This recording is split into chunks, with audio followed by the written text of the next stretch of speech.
Continuamos con su programa Análisis Fiscal. Le recuerdo el teléfono en la cabina 552-4503. Le recordamos también nuestras redes sociales, el correo electrónico analisisfiscal820@outlook.com, en Twitter en @analisisfiscal y Facebook Análisis Fiscal. Bueno, este tema nos da para mucho de qué hablar. Vamos a irnos focalizando y seguir avanzando. Ya le dijimos el procedimiento, ya le dijimos en qué momento hay que hacerlo, ya les hablamos de las asignaciones familiares. Nos falta hablar en la parte inicial de los beneficiarios, ¿sí? En este último bloque lo vamos a hacer.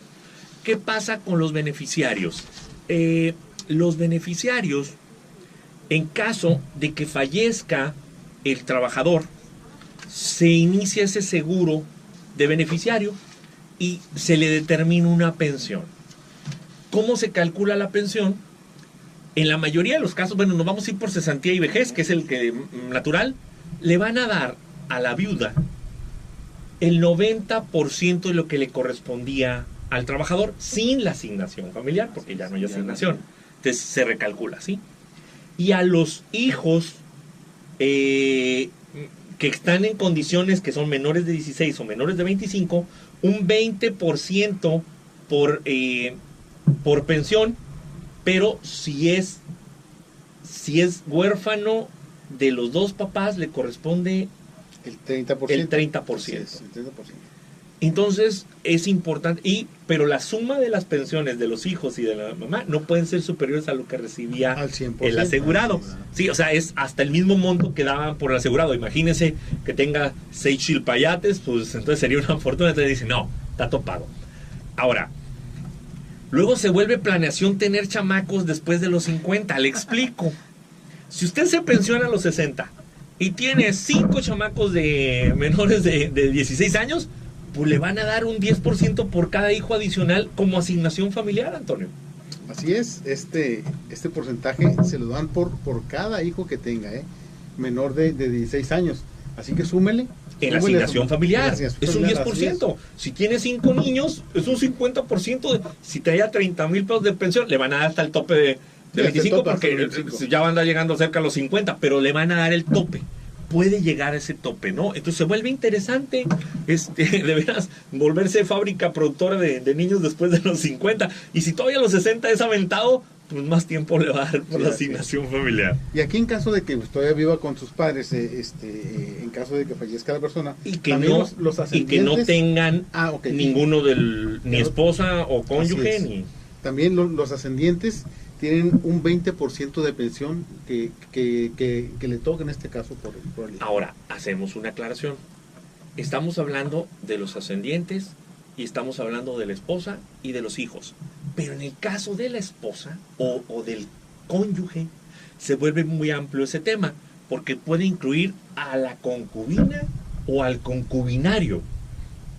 ¿Qué hay que hacer? Demostrar que hay un concubinato. Existe en el registro civil un acta de reconocimiento de concubinato. Se lo digo porque me tocó asesorar a una persona y ahí fue donde yo conocí por primera vez esa acta, que no me imaginé que existía, porque se supone que la concubina o el concubinario pues es precisamente porque no fueron a casarse. Pero sí existe un acta de reconocimiento y se le otorga, por lo menos en Baja California, sí lo he visto en el registro civil. Así es, de hecho, por lo menos aquí. En el Seguro Social, de los requisitos es constancia testimonial que acredite el concubinato expedida por la autoridad judicial competente con fecha posterior a la defunción del trabajador. Ahí está. Puede ser un juez que se levante, pero el registro civil sé que en Baja California lo da. Yo no, de verdad, lo digo con toda humildad, yo no sabía que existía eso hasta que me tocó asesorar a una persona en ese caso. Para que sepa que existe ese documento y hay que hacerlo. Ahora, me regreso al concubinario. Les decía antes de irnos al corte que el IMSS dice... no, es que no puede ser mantenido. ¿Cómo que te mantiene tu mujer y no tienes derecho a pensión? ¿Es en serio? Así es. Y se le niega la pensión al concubinario o al esposo, el cónyuge. Entonces ahí lo que le recomendamos es, ahí sí ya no puede llegar con un contador como nosotros, tiene que ir con un abogado a que le genere un amparo y lo proteja en contra de esa ilegal ley, porque no puede ir en contra de la Constitución. Sé de casos que se han ganado. Entonces, si usted está en ese caso, pelelo. Y En el caso de la asignación familiar, le explico.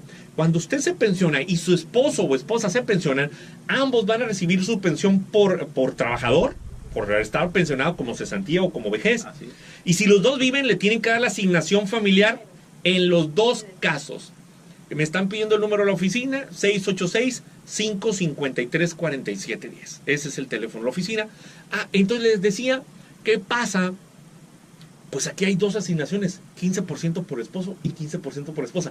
Aguantarse recíprocamente también les deja un ingreso, ¿no? Claro. Sí, no, y aquí hay que hacer respetar la ley, o hay que hacer valer la ley. No porque seamos una sociedad machista, porque realmente eso es o porque tengamos una ley machista, ¿cómo es posible que seas un mantenido? O es, coloquialmente lo decimos, pero si la ley lo permite o la ley no lo prohíbe, tenemos derecho, como mencionaba Armando, pues hay que acercarnos, si estamos en esa situación, hay que acercarnos con un especialista y conocemos de casos que se han ganado, y pues es que el derecho es el derecho. ¿Quién dice que nuestra esposa no fue gerente? Porque también lo pueden ser, o también lo son, fue gerente y puede estar topada y puede recibir una muy buena pensión. O sea, que la ley lo permite, que el instituto no lo quiera permitir, ese es otro cantar. Y porque hizo las mismas reglas y los mismos condicionamientos que el marido si tuviera una esposa. Es la misma.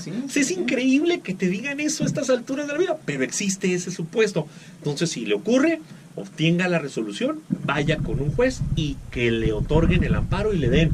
Una vez solicitada la pensión, se la tienen que otorgar, si es por vejez, desde el día en que deja de laborar, ese día nace el derecho a que le paguen la pensión. Si usted la solicita 4 o 5 meses después de que dejó de laborar, le van a pagar retroactivo desde que dejó de laborar. Así es. Si es por cesantía, no. Por cesantía es a partir de que la solicite. ¿Por qué? Porque tiene que haber dejado de trabajar y evidentemente solicitarla porque la autoridad, como sabe, que usted ya ejerció su derecho a pensionarse por cesantía. Entonces, hay que ejercerla. Estamos hablando que todavía nos falta explicarle, por ejemplo, cuándo se pierde una pensión. Cómo se pueden recuperar los derechos si dejó de laborar muchos años. ¿Sí? Como el famoso, con un año que trabajes ya se recuperan. Es uno de los casos, pero ese es el más largo. Hay otros que con un día que trabaje recuperan derechos. Hay unos que nunca los han perdido, aunque dejaron de laborar 8 o 10 años. Sería muy difícil el caso, pero existen esos casos. Eso lo vamos a platicar el próximo programa porque se nos agotó el tiempo. Lo invitamos a que continúe sintonizando Radio Frontera 820. A continuación, Eliot Valdés y su enlace informativo. Y nosotros lo esperamos el próximo jueves en un programa más de análisis fiscal.